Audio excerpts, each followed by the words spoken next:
한국에서는 어버이날로 5월 8일에 함께 부모님께 감사를 드리는 시간으로 지키지만 일본과 미국에서는 아버지의 날이 있고 또 어머니의 날이 따로 있습니다. 그래서 6월 세 번째 주를 아버지의 날로 일본과 또 한국에서는 지키고 있습니다. 최근에 일본의 뉴스를 보게 되면 오늘이 아버지 날인데 아버지의 날에 팔리는 그 선물이 참 적다고 합니다. 왜 적느냐? 사람들이 많이 안 산대요. 이 말은 뭐냐면 아버지가 참 인기가 없다는 것을 나타내는 것이기도 한 것 같습니다. 그래서 최근에 등장한 말이 셀프 서비스란 말이 나오거든요. 이 말이 뭐냐면 아버지의 선물은 아버지 스스로가 사는 거. 이것이 유행한다고 합니다. 교회에서도 보면 어머니 날에는 꽃을 카네이션을 달아드리기도 하는데 아버지의 날은 꽃을 달아드리는 그런 교회도 보기 힘듭니다. 그런데 여러분 아버지의 날을 표시하는 꽃 뭔지 아세요? 네, 맞아요. 장미입니다. 장미. 어머니 날은 카네이션을 드리고 아버지 날은 장미를 드린다고 합니다. 그런데 이런 모습들이 무엇을 말하는가 하는 것을 우리가 생각해 보면 그만큼 오늘날 아버지의 위상이 참 많이 떨어져 있다는 것을 말합니다.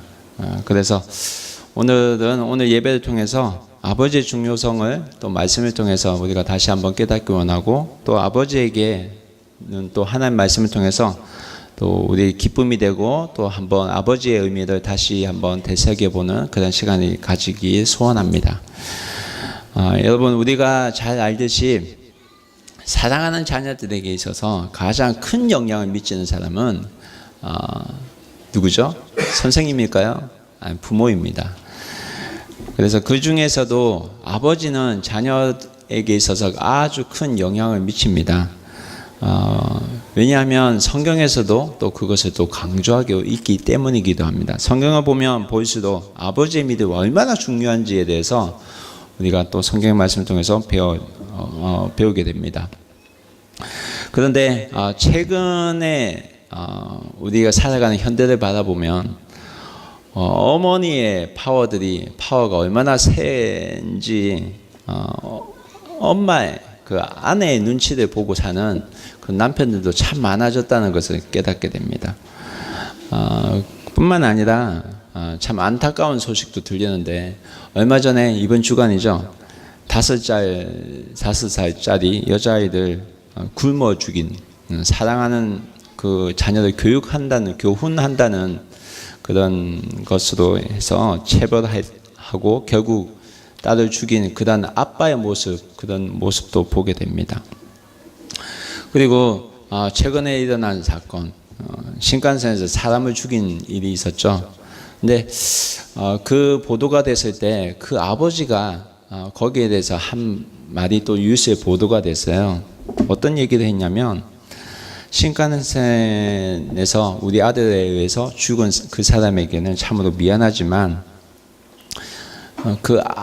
자신은 그 아들과 함께 아주 오래 살지 않았기 때문에 사실은 나하고는 전혀 관계가 없다 이런 말을 했습니다.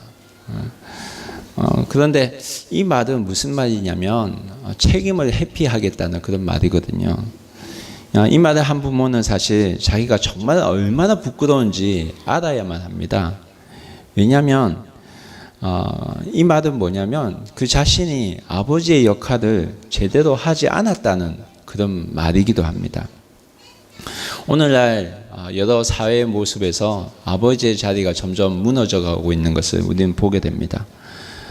또한 바른 아버지의 상에 대해서 아는 사람도 너무나 없다는 것을 보게 됩니다. 우리 사랑하는 자녀들이 학교에서 수업을 받는데 초등학교, 초등학교, 중학교, 고등학교 교과서를 아무리 찾아봐도 아버지가 되는 길, 어머니가 되는 길이라는 그런 수업은 찾아볼 수가 없습니다.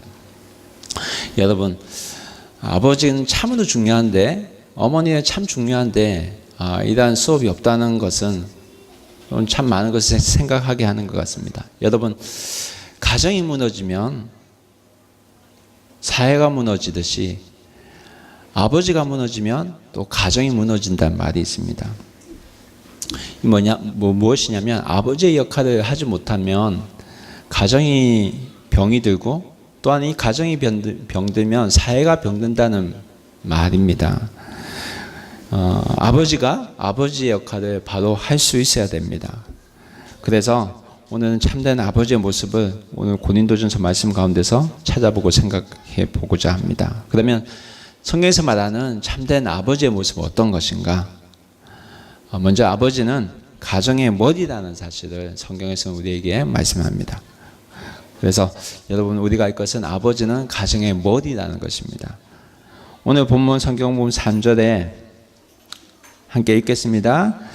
그러나 나는 너희가 알기 원하노니 각 남자의 머리는 그리스도시요 여자의 머리는 남자요 그리스도의 머리는 하나님이시다.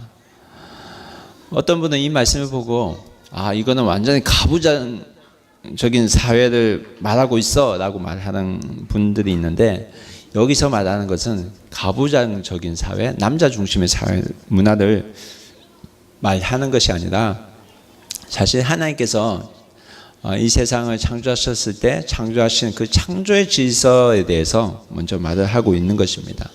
그래서 이 말씀은 하나님 앞에서 아내와 남편의 그 소중함이 차이가 있다는 것을 말하는 것이 아니라 가정의 질서가 있다는 것에 대해서 바울은 우리에게 말을 하고 있습니다.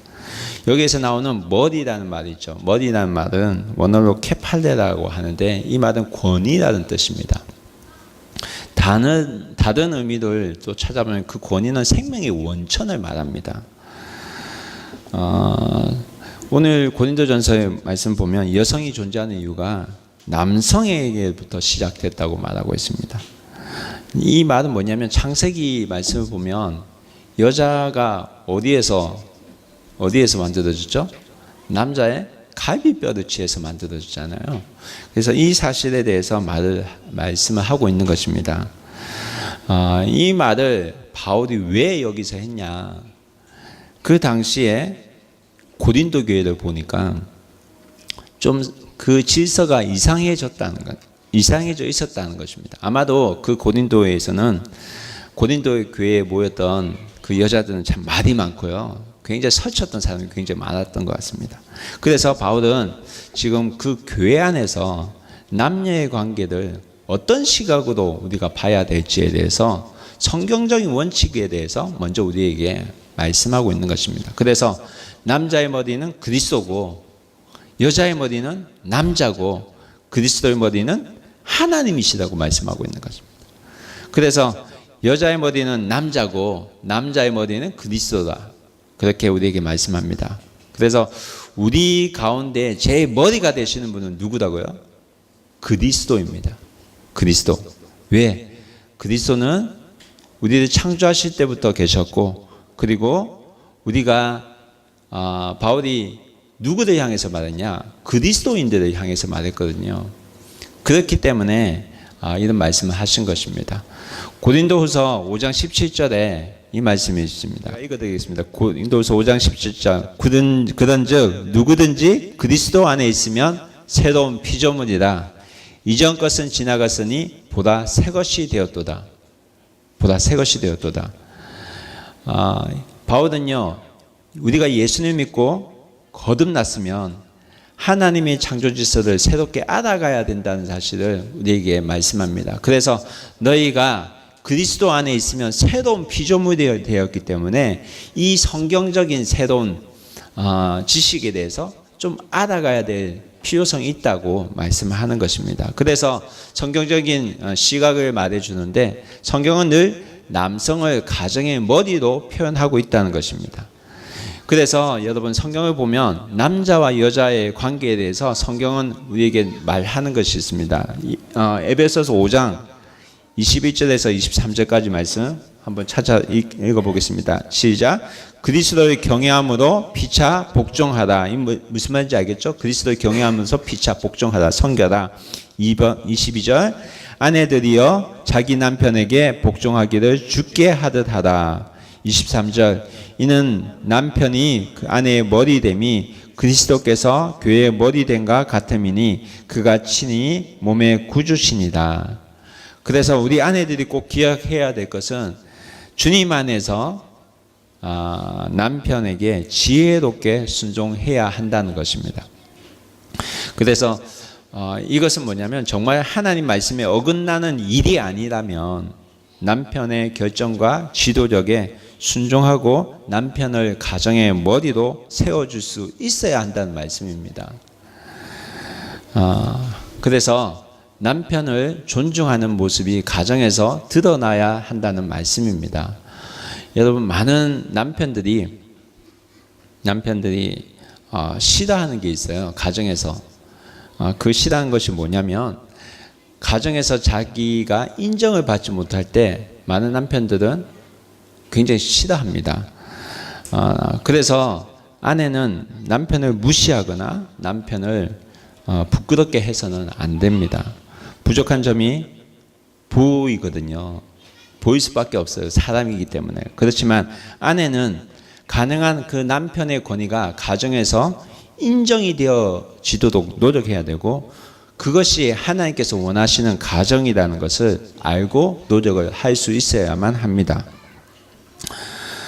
이 말은 뭐냐면 하나님께서 세운 창조지서는 그 가정에서 남편의 권위가 인정이 될 때에 그 가정이 병들지 않고 건강해질 수 있다는 것을 말합니다. 물론 여기에서도 창조 질서 안에서 말하고 있는 것이기 때문에 그리스도가 교회의 머리가 된 것처럼 가정의 머리도 그리스도가 되어야 한다는 그 전제 조건이 붙습니다.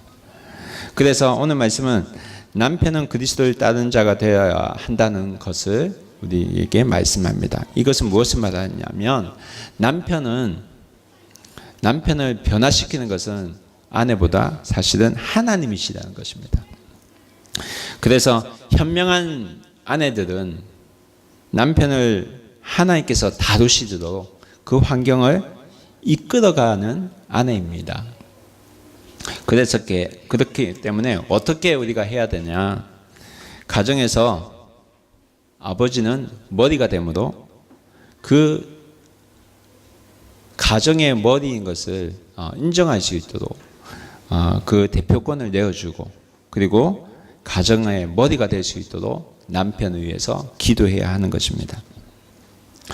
여러분, 가정에서 아버지는 가정의 대표성을 가집니다.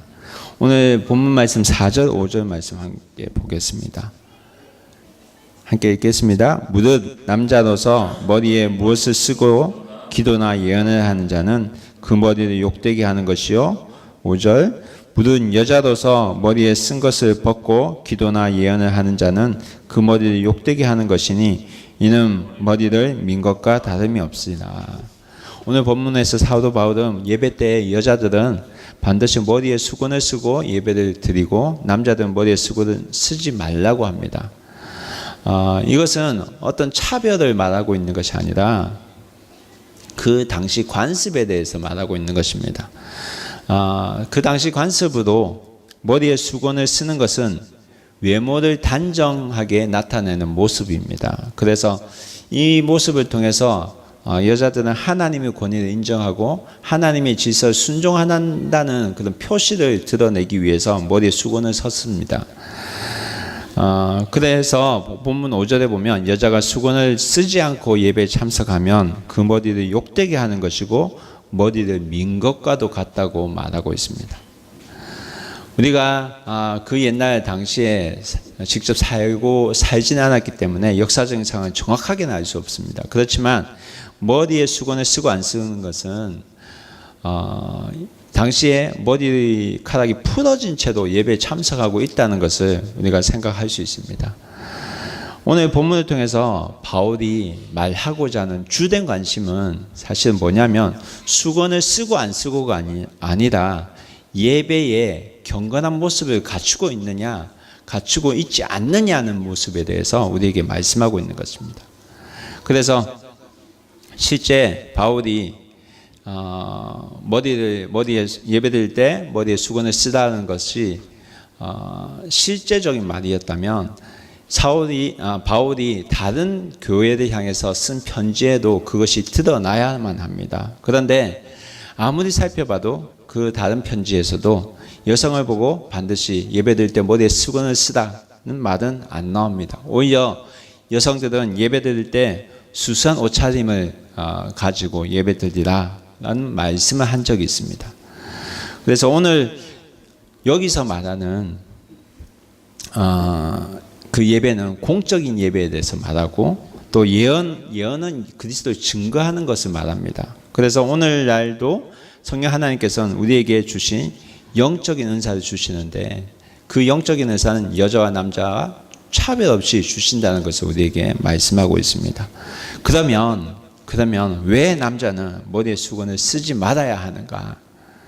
왜 그러면 안 되는가? 본문 7절 말씀 함께 보겠습니다. 함께 읽겠습니다.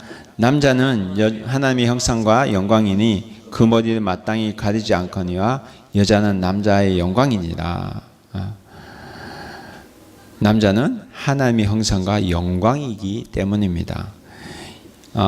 여러분, 남자가 하나님의 형상과 영광이란 말, 이 말은 뭐냐면 지금 바울이 말하고자 하는 것은 남성의 역할에 대해서 말하고 있습니다.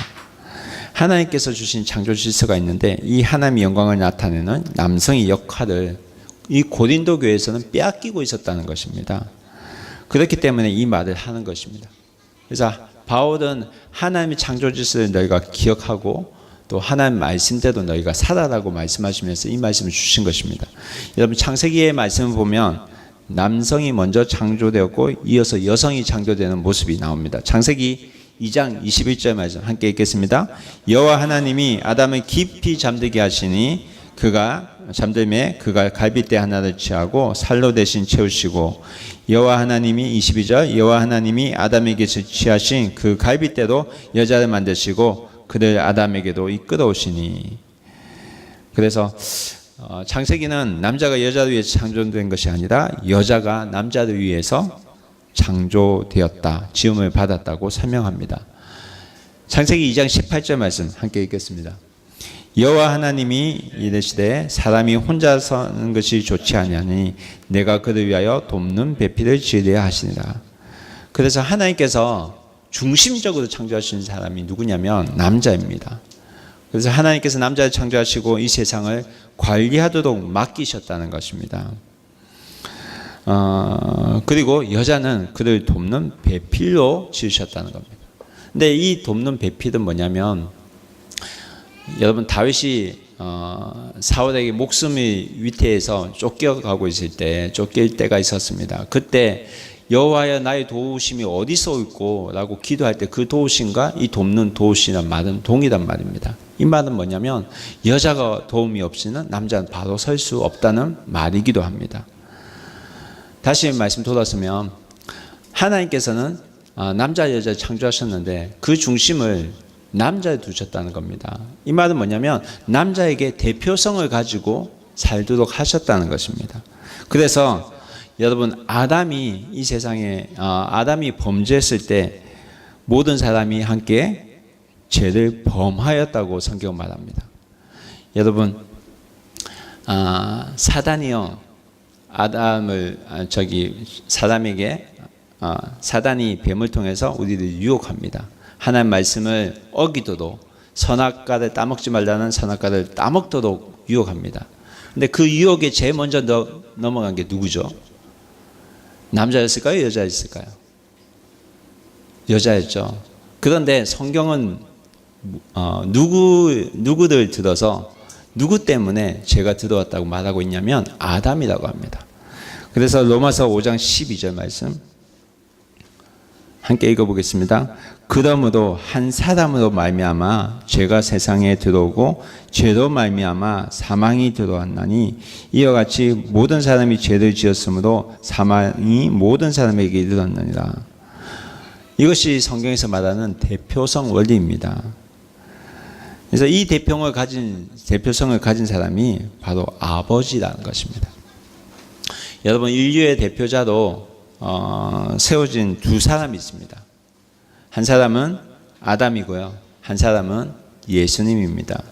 그들은 모두 인류의 대표자로 하나님께서 세워주셨습니다. 한 사람으로 말미암아 죄가 들어올 수 있고 한 사람으로 말미암아 죄가 씻겨질 수도 있습니다.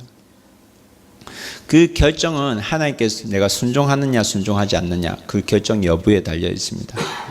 무엇에 대한 순종입니까? 하나님이 말씀하신 그 말씀에 대한 순종입니다. 하나님께서 약속하신 그 약속에 대한 순종입니다. 아담 한 사람이 불순종함으로 인해서 모든 인간에게 죄가 들어왔습니다. 각 개인이 좋든 싫든 전혀 상관이 없습니다. 그 사실을 받아들이든 받아들이지 않든 모든 인간은 죄인이 되었습니다. 여러분, 나라에서도 한 나라가 식민지가 되어 버리는 것은 왕이 그 나라 왕이 잘못 결정했기 때문입니다. 내가 동의한 적이 없다고 해서 아무리 항변해봐도 소용없는 일입니다. 그 지배 아래에 놓이게 된 것입니다. 이것이 아담 이후에 이 땅에 살게 된 인간의 운명입니다. 하나님께서는 아담에게 그만큼 중요한 대표성을 주어서 이 세상에 살게 하셨습니다. 그래서 하나님께서는 또 한 사람 예수 그리스도를 우리에게 주셨습니다. 이 예수 그리스도의 믿음으로 말미암아 우리의 죄가 씻겨지고 깨끗하게 됩니다. 여러분, 한 대표가 어떻게 하느냐에 따라서 모든 사람의 운명이 결정되고 그에 따라서 죄와 의가 각자 왕노릇하게 됩니다. 이처럼 여러분, 대표성은 굉장히 중요한 책임이 주어져 있다는 것을 알아야 됩니다. 그런데 이 중요한 책임을 누구에게 주셨냐면 아버지에게 주셨다는 겁니다. 가정의 가장인 아버지에게 주셨다는 겁니다. 그래서 가정에서 남편이 하나님께서 원하시는 남편이 될 수 있도록 가족 모두가 함께 기도해야 되고 그렇게 세워가야만 합니다. 그래서 아내는 남편이 하나님 앞에 가정의 대표로 잘 세워지기를 기도하고 섬겨야만 합니다. 오늘 본문 10절 말씀 함께 보겠습니다. 이러므로 여자는 천사들이 인하여 권세 아래 있는 표를 그 머리에 둘지니라. 그러면 여자는 어떻게 하냐? 여기서 오늘 말씀에서 권세 있는 표에 대해서 말하고 있는데 이것은 머리를 가리는 것을 말합니다. 이 구절을 가지고 여러분, 가톨릭 교회에서는 오늘날 예배 중에서도 여자들이 머리에 수건을 써야 된다고 말을 합니다. 그래서 성당에 가보면 미사를 드릴 때 여자들이 하얀 수건을 머리에 쓰잖아요. 그러나 개신교에서는 그렇게 주장하지 않습니다. 왜냐하면 바울이 당시에 이렇게 권면한 것은 당시에 머리에 쓰는 것이 여자의 정숙함을 나타내기는 문화였기 때문입니다. 바울은 그 시대의 관습을 가지고 여자들 향해서 너희가 정숙하고 교회 질서에 순종해라고 이런 말씀을 한 것입니다. 여러분, 우리가 성경을 볼 때 묘사된 것과 하나님께 직접 명령하신 처방이 있다는 것을 우리가 잘 알고 구별하면서 성경을 읽어야만 합니다. 이거를 혼동해서 성경을 해석하면 이상한 신앙생활이 됩니다. 그래서 여러분, 성경에서 묘사를 한 것을 처방으로 생각하고 그걸 적용하고 또 적용해서 강요를 하면 안 됩니다. 예를 들면 이런 겁니다. 사도행전에서 보면 처음에 교회가 생겼을 때 예루살렘에 교회가 생깁니다. 그때 사람들이 다 어떻게 했냐면 물건을 팔아서 다 물건을 공유했습니다. 니 거 내 거 할 거 없이 다 공유했습니다. 근데 이 어떤 분이 이 본문 구절을 보면서 우리가 정말 그리스도인이라면 물건을 공유해야 된다, 이렇게 말을 합니다. 여러분, 이 말에 대해서 어떻게 하세요? 어떻게 생각하십니까? 동의합니까? 동의하지 않습니까? 여러분, 우리가 그리스도인이라면 진리에 대해서 바로 알아가야만 합니다. 성경에서는 공유해야 된다고 하는 것에 대해서는 우리가 동의는 합니다. 그렇지만 이것을 말 그대로 받아들이면 묘사된 것을 처방된 것으로 우리가 잘못 받아들이게 되는 것입니다.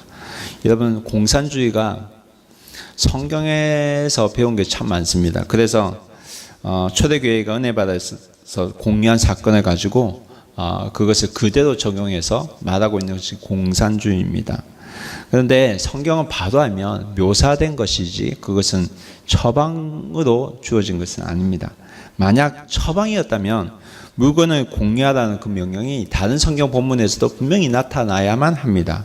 그런데 다른 바울이 쓴 그런 편지를 보면 가난한 사람을 기억하고 구제라 하라라는 그런 말씀은 있지만 공유하라는 말씀은 없습니다. 여러분, 그래서 중요한 것은 가난한 사람을 기억하고 구제하라는 것입니다. 다른 예를 들면 이겁니다.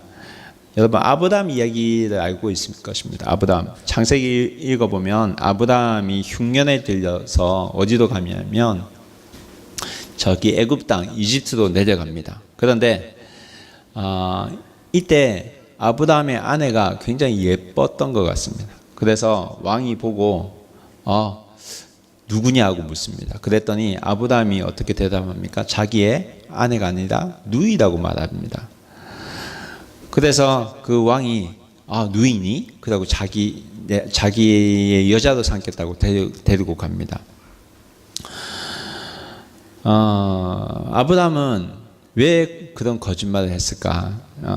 자기 아내를 탐을 내서 자기를 죽이면 어떡할까? 걱정이 돼서 그렇게 거짓말을 했다고 합니다.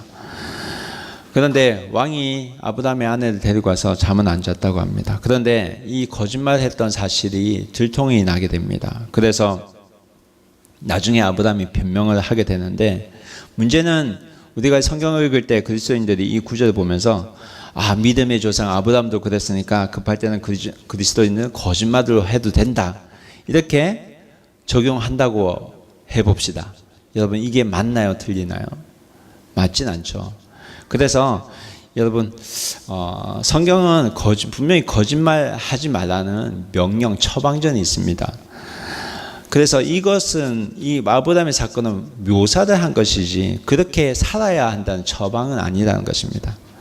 여러분, 믿음의 선배들도 그분들이 다 잘한 것이 아닙니다. 실수도 많이 했습니다. 그래서 우리가 성경을 읽으면 여기에 대한 분별을 할 수 있는 지혜를 가지고 우리가 읽어야만 합니다. 그러면 다시 오늘 본문으로 돌아가서 바울이 왜 이런 전통을 강조했는가? 남자와 여자를 차별하기 위해서인가? 아닙니다. 오늘 성경 본문 11절 12절 말씀 함께 보겠습니다. 함께 읽겠습니다. 그러나 주 안에는 남자 없이 여자만 있지 않고 여자 없이 남자만 있지 아니하니라. 12절입니다.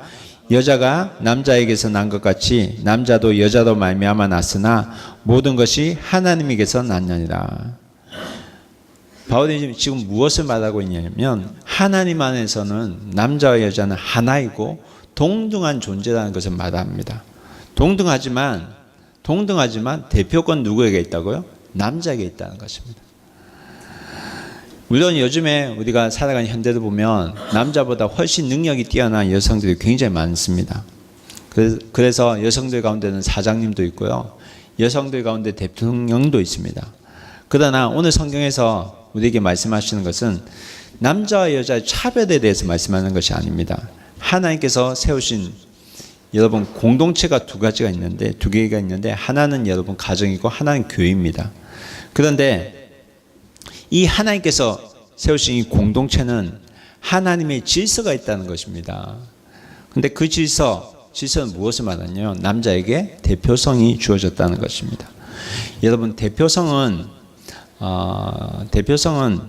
쉬운 게 아닙니다. 왜냐하면 그 대표에는 막중한 책임이 따르기 때문입니다. 만약에 내가 어느 회사의 대표라고 합시다. 대표인데 우리 회사에 문제가 터졌어요. 그러면 누가 책임을 집니까? 대표가 책임을 지거든요. 그 말입니다. 그래서 정말 대표는 책임이 무겁기 때문에 잘 해야만 하는 것입니다. 그래서 여러분, 아버지가 정말 중요한 것입니다. 왜 그렇습니까? 가정에서 아버지의 책임은 하나님의 영광을 드러내기 때문입니다. 7절 말씀 다시 한번 보겠습니다. 남자는 하나님의 형상과 영광이니 그 머리를 마땅히 가리지 않거니와 여자는 남자의 영광입니다. 여기서 남자는 하나님의 형상과 영광이라고 말씀하고 있습니다. 하나님의 형상과 영광이다. 이 말씀은 가정을 통해서, 남성을 통해서, 그 아버지를 통해서 뭐가 드러나야 된다면 하나님의 형상과 하나님의 영광이 드러나야 된다는 것을 말씀하고 있습니다. 이 말은 뭐냐면 아버지의 책임이 그만큼 막중하다는 것입니다. 그 가정 속에서 하나님 형상과 영광이 드러나서 그 아버지의 모습을 통해서 하나님이 존중받는 그러한 가정을 하나님께서는 원하고 계시다는 것입니다. 그래서 여러분, 자녀들이 잘못을 했을 때 무조건 야단치는 것이 아니라 아버지 하나님과의 같은 마음으로 자녀들 보고 교훈할 수 있어야 된다는 것을 우리에게 말씀합니다. 그래서 자녀가 잘못하면 그 자녀에 대해서, 자녀가 잘못한 것에 대해서 깨닫게 해주고, 잘못한 것을 분명히 말해주고, 그리고 잘못을 시인하면 용서해주고, 그리고 다시 받아주는 그 아버지의 마음을 아버지를 통해서 드러낼 수가 있어야 된다는 것을 우리에게 말씀하고 있습니다. 여러분, 하나님 아버지의 사랑을 보여줄 수 있는 사람이 되어야만 합니다. 하나님의 아버지의 모습이 가정의 모습에서 나타날 수 있어야만 합니다. 그래서 아버지가 참 중요한 것입니다.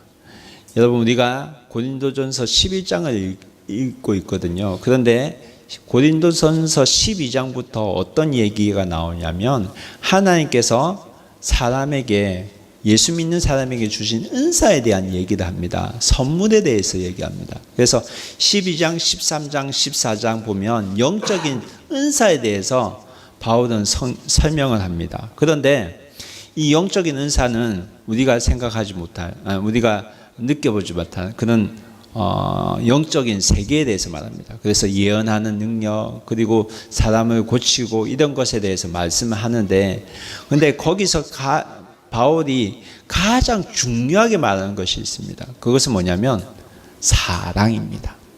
그래서 여러분 12장, 13장, 14장 이 세 장이 영적인 은사에 대해서 말하는데 그 중간에 무엇에 대해서 말하고 있냐면 사랑에 대해서 말합니다. 그래서 고린도전서 13장이 사랑장입니다. 여러분이 잘 아는 구절입니다. 우리 13장 2절 말씀 보여주시겠어요? 13장, 함께 읽어보겠습니다. 내가 예언하는 능력이 있어 모든 비밀과 모든 지식을 알고 또 산을 옮길 만한 모든 믿음이 있을지라도 사랑이 없으면 내가 아무것도 아니에요. 사랑이 없으면 아무것도 아니라는 것입니다. 그리고 4절 말씀, 여러분 잘 아는 말씀입니다. 함께 읽겠습니다. 사랑은 오래 참고 사랑은 온유하며 시기하지 아니하며 사랑은 자랑하지 아니하며 교만하지 아니하며. 사랑은 오래 참는 사람이고 사랑은 온유하며, 온유가 뭐죠? 온유는 힘이 있어도 그 힘을 드러내지 않는 것입니다. 온유하고 시기하지 않고 자랑하지 않고 교만하지 아니하고. 아버지가 가져야 될 성품에 대해서 말하고 있습니다. 힘이 있어도 드러내지 아니하고, 자랑할 수 있지만 자랑하지 아니하고, 교만할 수 있는 위치에 있지만 교만하지 않고. 그리고 13장 5절 읽어보겠습니다. 무례히 행하지 아니하고 자기의 유익을 구하지 아니하고 성내지 아니하고 악한 것을 생각하지 아니하며. 6절 불의를 기뻐하지 아니하며 진리와 함께 기뻐하고. 7절 모든 것을 참으며 모든 것을 믿으며 모든 것을 바라며 모든 것을 견디느니라. 그래서 내 자녀가 부모의 말을 안 들어도 부모가 참고 인내하는 것입니다. 아빠가 참고 인내하는 것입니다. 이해하고 용납하는 것입니다. 왜? 이것이 바로 아버지 하나님의 사랑을 드러내는 것이기 때문입니다. 나타내는 것이기 때문입니다. 여러분, 오늘은요, 아버지의 날입니다. 아버지의 날이기도 하지만 이 아버지의 날은 아버지가 그냥 즐기라고 있는 그런 날이 아닙니다. 왜냐하면 오늘날 많은 아버지들이 아버지의 역할을 하지 못하고 있기 때문입니다. 여러분, 아버지의 날이 어떻게 시작된지 아십니까? 제가 주보에도 적어놨는데 아버지의 날은 1909년도에 미국 워싱턴주의 이름이 좀 어려워요. 스포켄주의 소노라 사마트 도시란 부인의 엄마가 없었어요. 엄마가 일찍 돌아가셨습니다. 그래서 어머님 없이 자기 자신을 키워준 그 아버지를 기억해서 엄마 없이 자기를 키운 아버지를 기억하면서 교회 목사님에게 부탁을 합니다. 그래서 아버지의 생일이었던 6월에 예배를 드리는 것이 계기가 되어서 6월 세 번째 주에 아버지 날이 된 것입니다. 뭐냐면 엄마 없이 자신을 홀로 키운 그 아버지의 사랑을 통해서 그 아버지의 사랑을 가르쳐준 그 아버지 하나님을 기억하기 위해서 시작된 것이 아버지의 날입니다. 뭐냐면 참 아버지의 모습을 내가 아버지를 통해서 알았고 깨달았다고. 그래서 그 아버지를 통해서 가르쳐준 하나님의 모습을 내가 기억하기 위해서 시작된 것이 아버지의 날입니다. 여러분, 사회는 참 많이 변했습니다. 아버지의 권위가 잃어져 가고 있고, 이 사회는 또 아버지의 모습이 점점 어떤 모습이 아버지의 모습인지 많은 사람들이 모른 채 살아가고 있는 것 같습니다. 여러분, 아버지는 참 아버지의 모델이 된다는 것을 우리가 기억해야 될 것입니다. 아버지가 변해야 우리 가정이 변하고 아버지가 살아야지 우리 가정이 삽니다. 그래서 여러분, 아버지의 대표성이 가정에서 회복이 될 때 가정이 회복될 수 있다는 사실을 믿으시기 바랍니다.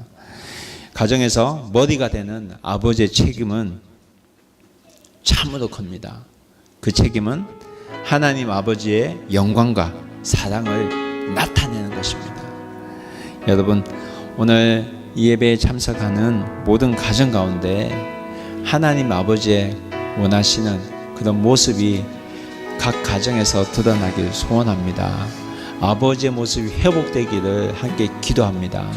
여러분, 우리 가정이 아주 부족한 부분이 물론 있습니다. 그렇지만 우리가 함께 기도하라고 우리 사랑하는 지체들 허락하시고 교회 가족을 주셨습니다.